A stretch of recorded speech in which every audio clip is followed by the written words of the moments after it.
Welcome to the Everything Apartments podcast. I'm your host, Eric Christopher. I'm president of WSC Realty Advisors here in Long Beach, California, where I've been an apartment broker, owner, and property manager for the last 15 years.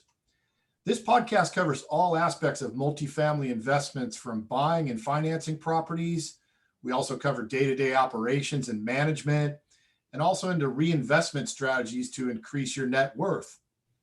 We have a great show with a great guest today, so let's get right into it. As we all know, government intervention and at this point, overreach into the rental housing industry has been increasing over the last few years, and it's really become turbocharged since the beginning of what I call the COVID conundrum. It's easy to see that almost all the government initiatives during this time and even before have really strongly favored tenants in a big way, and in a lot of ways have left landlords swinging in the wind. Today, we're going to put a microscope on this topic of city, county, and state government effects on apartment owners. With us today is Mike Murchison. He's founder and president of Murchison Consulting. Mike has over 30 years of experience in local politics, representing world-class engineering firms, developers, hotels, restaurant owners, property management companies, and owners, and a variety of other clients. His proven track record in public affairs, entitlements, and media relations are an example of his expertise. Basically, guys, Mike's a really valued asset for apartment and commercial real estate owners in Long Beach. He's on the front lines with the city and in a lot of places and methods and things that most owners are just not going to have the wherewithal or the connections to get into. So he's a valuable resource, and we'll get to the end of his contact information. You'll want to get on his mailing list for sure. Mike was born and raised in Long Beach, very active in the community, being a trustee for the Best Hodges Foundation, Clancy Foundation, which allocates funds for various Long Beach nonprofit organizations. And Mike's a proud USC alum, Rams fan. Let's go Matthew Stafford this year. There you go. And a member of Virginia Country Club, where his wife Tracy of 4 years challenges him on the golf course. Ooh, that sounds a little rugged. Mike, it's always a pleasure. Thanks for being with us today. It's my pleasure. Thank you. As I love to do, if you've listened to any of the previous podcasts with all my guests, I love to hear a quick snapshot of their story. It's always very interesting on, where they started out to where they are today. So real quick, take us back to, say, your USC days where, between beers and your classes and maybe watching some football. Was this the career track that was sort of already set in stone, or were you headed a different direction? How did you wind up where you are now? Eric, you're asking me to go back 40 years, but I'll do it for you. I went to USC. I was an international relations major. I wanted to be a CIA agent of all things. And I tried to become that, but I think government made the right decision for me to keep me out from being a CIA agent. So my days of being a spy ended very quickly. When I graduated college, I happened to be dating somebody that worked for a private investigative firm. And so I was a private eye, believe it or not, for 5 to 7 years, working with former FBI and LA County Sheriff retirees, did kidnap and ransom, did backgrounds on professional athletes and college athletes. And it was a time of my life. Well, about 5, 6 years into it, I realized that, I need to do something else in my life. And fortunately, I got a phone call. The phone call came from Don Kanabe, who at that time was LA County Supervisor Dean Dana's chief of staff. And he asked me to consider applying for being the Long Beach field deputy for the then county supervisor. I did it. And so I spent 10 years in LA County government, about 7.5 with Dean Dana and 2.5 with Don. At the end of that 10-year, Diane Creel, who's no longer here in Long Beach, she's in Texas. She owned a company called Earth Tech, and it was a worldwide engineering firm. And she recruited me to do basically internal lobbying with various cities around the United States on behalf of Earth Tech. That's when I caught the bug about being a lobbyist. And in 2003, I decided to venture out on my own and got my ball started right around March 2003 with a very small construction management firm for the marinas in Long Beach. And then it just kind of took off. There wasn't really a lobbyist, quote unquote, in Long Beach. And so I was able to develop a lot of new clients. I was around government for a long time in the old The old courthouse was my office next door to the old city hall. So I understood how government kind of operated. I attended hundreds and hundreds and hundreds of city council meetings and planning commission hearings and redevelopment agency meetings. So I got to know a lot of the players. And over the last, I don't know, 20 years or so, I've grown to understand the bureaucratic system of government and the layers and layers and layers. And so from there, I basically have had the opportunity, I'm blessed to have represented some very interesting clients over time. And I've enjoyed that tremendously. One of the ones I enjoy the most, Eric, is the rental property owners.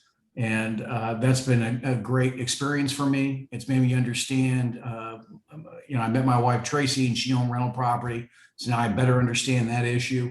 And I've had my battles. I've lost most of them in a progressive city, if you will. I have won few battles, but it's an ever growing issue in Long Beach for rental property owners. So I'll leave you there with that. Well, it's a great point, because in your travels, I can only imagine, real estate development being one of them, where they really need a lot of help from somebody like yourself, and just anything that could be infringing upon a norm where, whatever the status quo is being changed, and they need somebody to go along with this. But it feels like, now I've been doing this 15 years, but it's certainly not as long as a lot of my owners have, that for many decades, the rental business was sort of left alone. It wasn't in the crosshairs of the government. And so as time has gone by, in my career, I've seen an increase in that, to where, a lot of owners that I've observed have kind of maybe had a head in the sand kind of approach to this, like everything will be fine, we'll keep collecting our rents. And I think in this day and age, there's nothing further from the truth than having a head in the sand attitude at this point. It's very true. I mean, it really amped up in 2015 when the city council came forward with a proposal called PRIP. I think it stands for Property Housing Rehabilitation Inspection Program, something along those lines. And PRIP was the first battle line for property owners. And we fought that and pushed back, and we got a lot of the language changed, because the city council members, several of them, not all of them, wanted to have every single unit inspected on an annual basis, which was just not pragmatic. It was going to be a disruption. And from there, Eric, it's just gotten progressively worse from a rental property owner standpoint. And the council has been influenced greatly by several very large nonprofits. The California Endowment, an LA-based organization, funds a lot of the organization tenant rights groups that you see at city council meetings. So that's been a challenge for me and for others to push back against these nonprofits who turn out lots and lots of people at city council meetings.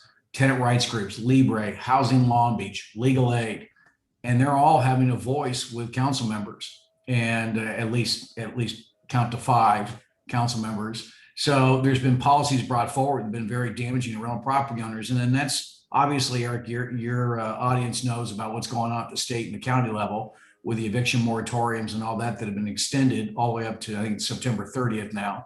And that's been something that's been detrimental, because there's so much deferred rent that's owed to landlords, and it's been tough collecting it. Yeah, and there's a reality is that a lot of that will never be collected, right? So taking it back just a step. Well, Eric, let me just add one thing to that. You're right. You are right that a lot of it's not going to be collected. And I put the blame, quite frankly, on the federal government.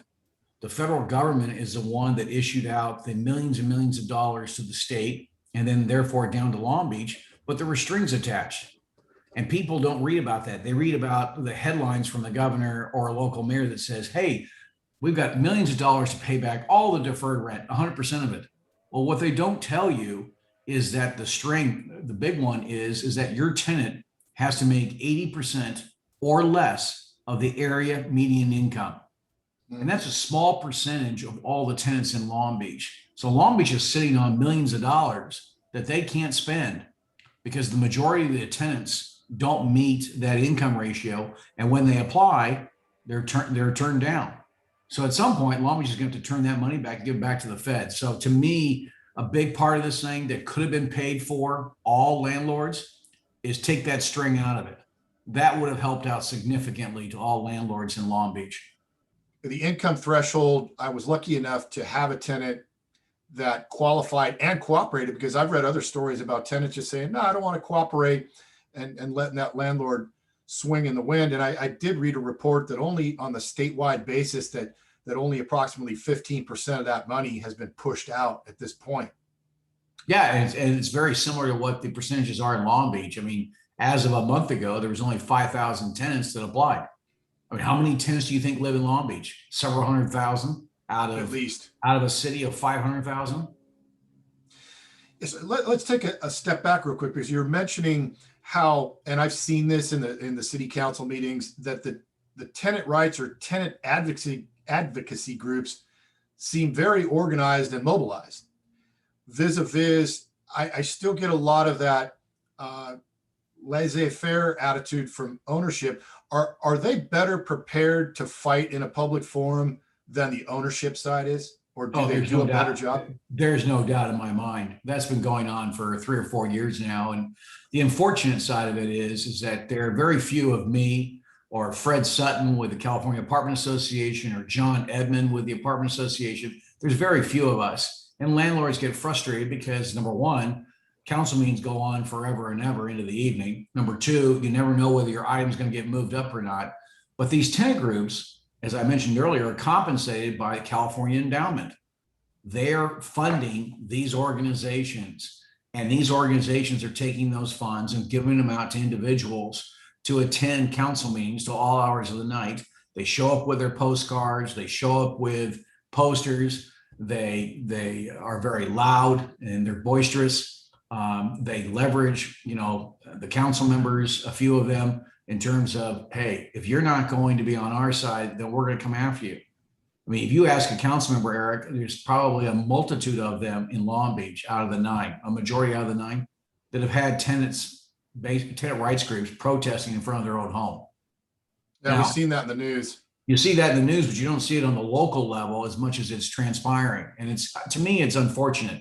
I think an elected official, whether I agree with them or disagree with them, they should have the right to be left alone in their own home. They have families, they have children. It's just not right to be going and doing that. It crosses the line. But to answer your question, I think tenant rights groups do a heck of a better job than landlord groups, because they're mobilizing. They're setting up and they get together and they coordinate their efforts. And they've done a very good job to the detriment of the landlord.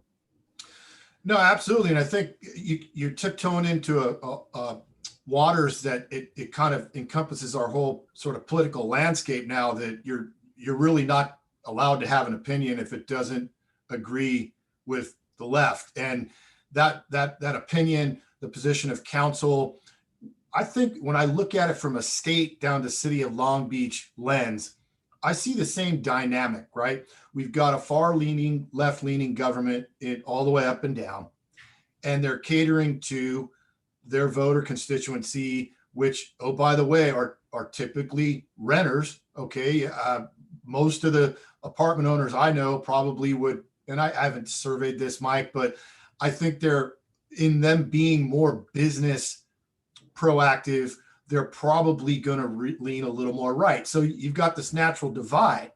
So what I'm trying to figure out, holding to the side that we just pick everything up and move to Texas or Tennessee or something like that. Let's say we're here, we're not planning to 1031 exchange and move ourselves to another state, which a lot of people are. What do you think happens going forward? I mean, we've got Newsom in a recall scenario. The LA mayor Eric, in all likelihood, he's going to defeat that recall. There you go. And so we have the mayor of LA leaving to be, I guess, the Indian ambassador. But then I think about it and go, okay, they're just going to plug another duplicate copy of his or her political views and policies in. Like, what the hell do we do in California? Is it minimizing the damage on a long-term basis, or do you ever see any systemic change in how we get to operate business here? Well, I think fundamentally you have to start at the ground level and work your way up. And that's what the tenant rights groups have done. And I think what landlords need to understand is, and it's difficult because they don't want to invest a lot of their time in dealing with politics. That's not their expertise. They don't want to be part of that.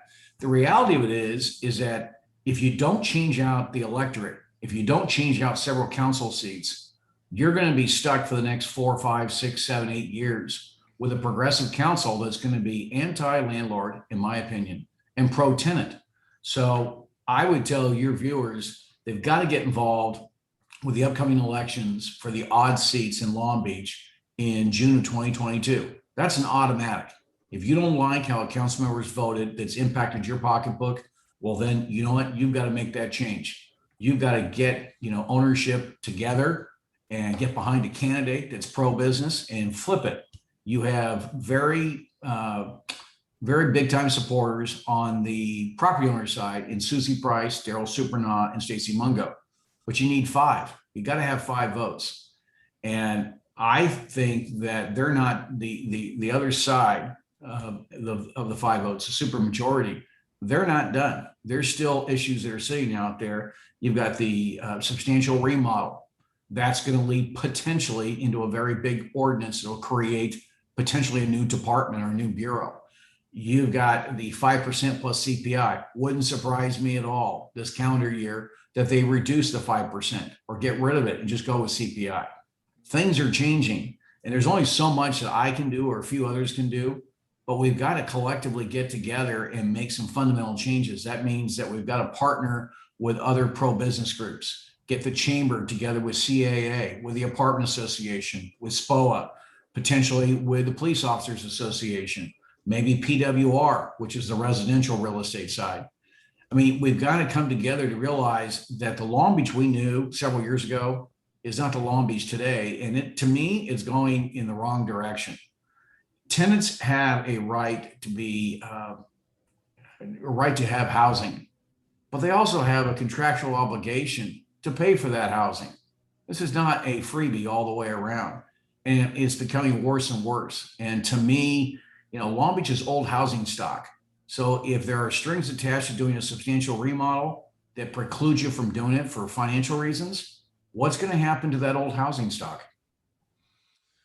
Exactly. And the question I have with some of these districts, okay, we're not Orange County where we've got, let's say we've got 3 that are pro-business and 5 that are not.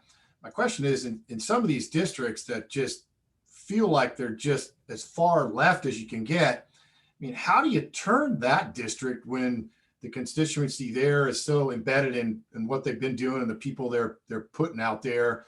How do we unearth to get to closer to a majority or even split or even heavier on the other side? I mean, is that realistic to think we could do that? Yeah, I think so, but you've got to act now for the primary in June 2022. There's already candidates that are lining up. The incumbents are already announcing that they're rerunning. So you've got to figure out, how do you take out District 1? It's a small district, small voters in terms of the numbers that turn out, a very small number. You've got to find a way to identify candidates that are pro-landlord, but fit the criteria of the dynamics of the 1st district or the 7th district. Those to me are the 2 districts that potentially are vulnerable moving forward. We're not going to be district number 9. The vice mayor has done a very good job and he's well entrenched up there in Rex Richardson. You want to hold on to Susie Price and Stacey Mungo in 3 and 5, and you got to identify candidates in 1 and 7. And you've got to, Eric, you got to play the social media game. You got to do the mailers. You got to turn out people to walk. And that's just the nature of it. And the tenant rights groups, they partner with labor, and labor plays a strong role in Long Beach. So to offset that, you've got to make sure that you have a cohesive game plan to get behind one candidate in a particular district. And you got to partner with those organizations I mentioned to you earlier. So the message to property owners is it's time to get off your ass and do something because the roof is on fire. Yeah, I mean, Eric, in the old days, I did the emails and the phone calls into council members on a particular agenda item. Those days are dwindling bye-bye because, number one, they don't pay attention to it. I don't care how many we send in there. I mean, I fight that battle. I can get anywhere from 50 to 100 emails sent in, and it just doesn't have any meaning. You've got to play the social media game. You got to attack them on social media. You've got to figure out a way to fund mailers to go door to door. A mail campaign can cost you, for high percentage voters in a council district, $5,000. So you've got to find property owners that are willing to write that check, to put out the information to the potential voter to try to sway that voter to go with a particular candidate or defeat an incumbent. I think what's paramount right now, what is critical right now, prior to June 2022, is that the city council gave the directive to city staff back on July 6th to research the potential for, I think they called it a renovated or rental apartment program. Long story short, it basically was, it's the future of substantial remodels. And basically the council, at least a simple majority, is looking at coming up with an ordinance after the moratorium expires or prior to, if there's 5 votes, that basically will stipulate that if you're going to do a substantial remodel, you've got to submit a plan of how you're going to deal with the tenants that are currently in your building. How are you going to put them into other units of comparable size and pay for their rent while you're doing the remodel? Now, your owners, they have a better understanding of finances than I do in terms of the cost of a remodel when you take this all into account. But I've got to believe that if you're having to pay for your tenants while you're doing a remodel, and then you have to offer it back to them potentially at the same rental rate that they started with, you're not going to do a remodel. No, It's not going to happen. So what happens if the substantial remodels that should happen in Long Beach go bye-bye or significantly reduced? Then development services, which is a self-funded department, basically it's planning and building, that department's not collecting those fees. So that's a huge financial impact to the city. Take the landlord out of it. There's an impact to the city's general fund when you do that. So they're not thinking this through, but I need more voices to communicate to Christopher Kuntz, great guy, great city staffer in the development services department.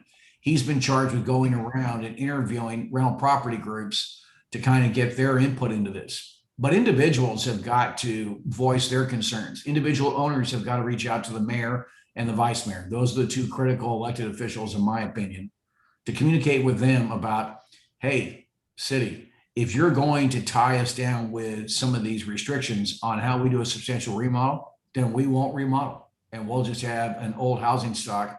We'll collect our rents and we'll continue to do business as usual without doing the remodel. yeah, basically we'll do the minimum to get by code enforcement and collect our rent, and that's not a good landscape for Long Beach. No, it's not. And they're talking about potentially forming a new bureau or new department. Well, how do you think those bureau and departments get funded? It's not going to come from the city's general fund. It's going to come from the back of the property owner. Well, that's the same thing as I've kind of done some rough numbers on the PHIP, the proactive housing inspection process. And yeah, PRHIP. Yeah. Don't get me started on that because I had a run-in with them in one of my buildings. But I thought to myself, these guys are just really out here to generate fee.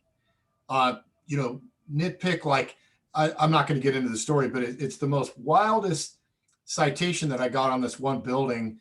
And never in a million years could I think somebody would write me up on what it was. But in the end, it's going to cost me thousands of dollars to rectify it.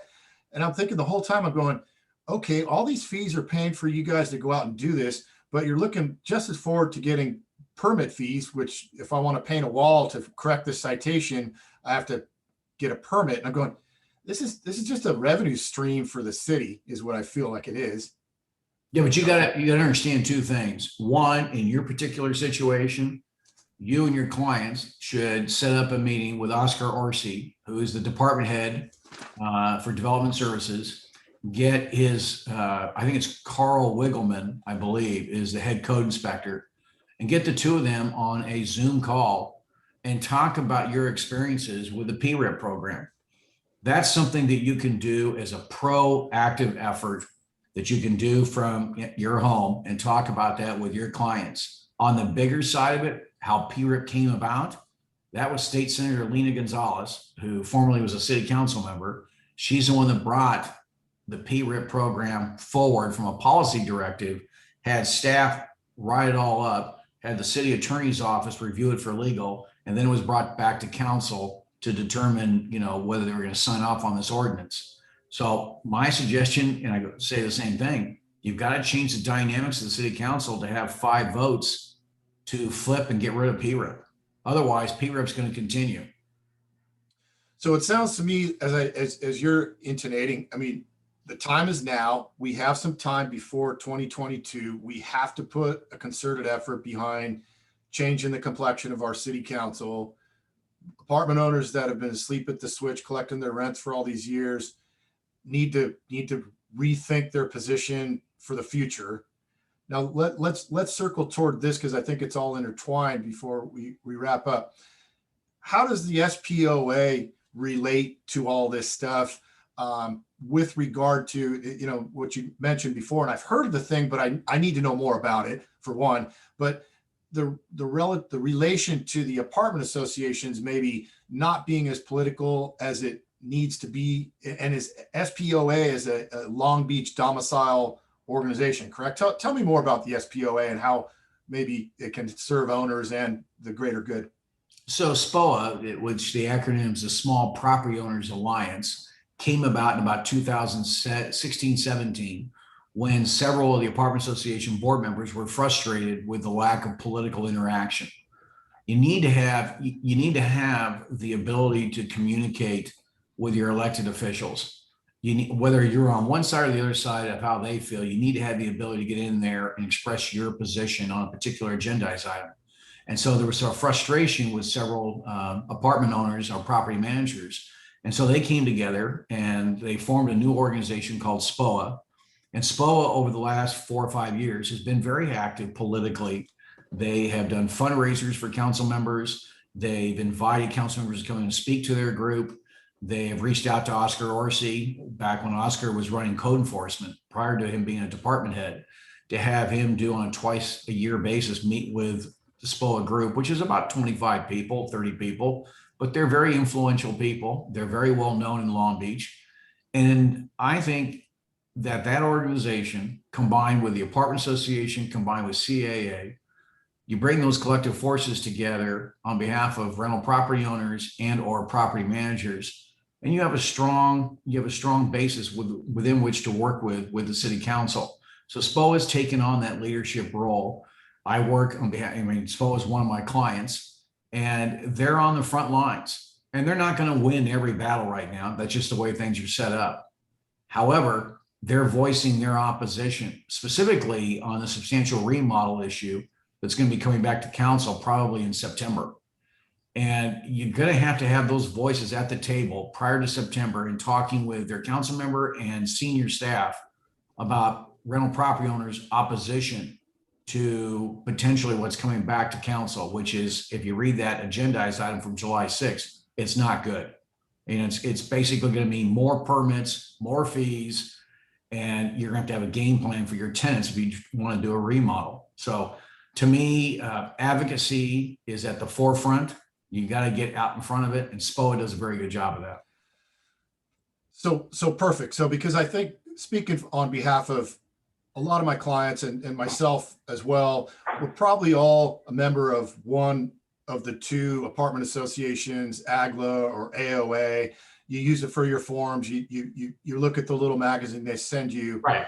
But it's not Long Beach based. And so what SPOA is doing is giving our ownership base a voice in Long Beach. It's not designed to be a statewide or regional organization. It's right here, right now. And it's on the political front. AOA and AGLA, AGLA does more of the LA side of things.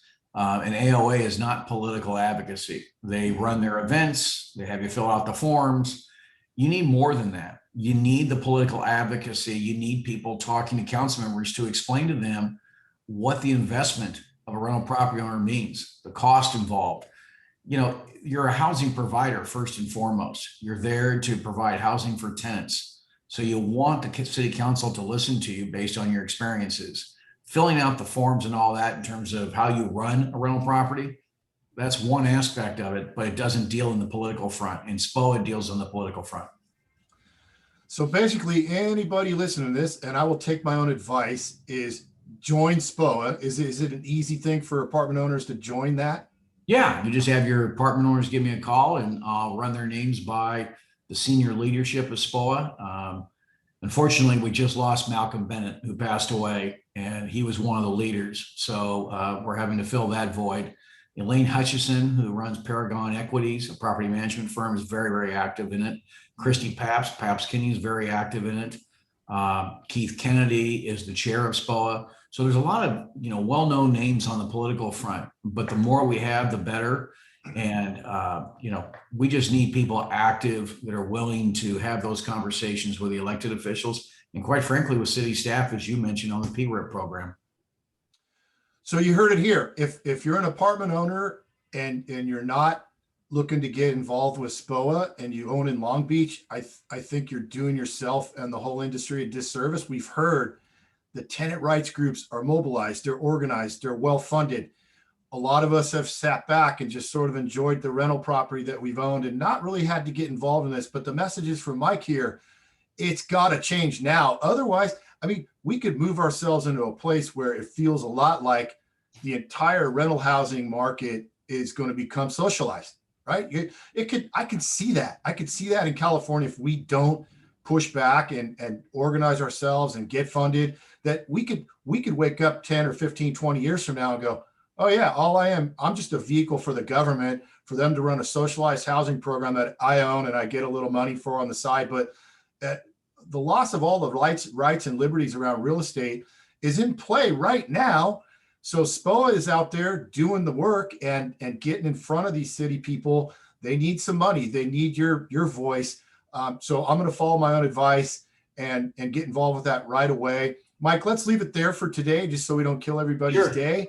But hey, each time I talk to you, I learn a lot. I really enjoy having conversations with you. And I think anybody that will listen to the podcast will as well. So I thoroughly thank you for being here. I could go on with you for another hour or two and keep learning, but having just this amount and the call to action, join SPOA, help yourselves, help your industry. Otherwise, who knows where we could lead to. So thanks again, Mike. I really appreciate having you here. My pleasure, Eric. I enjoyed the conversation.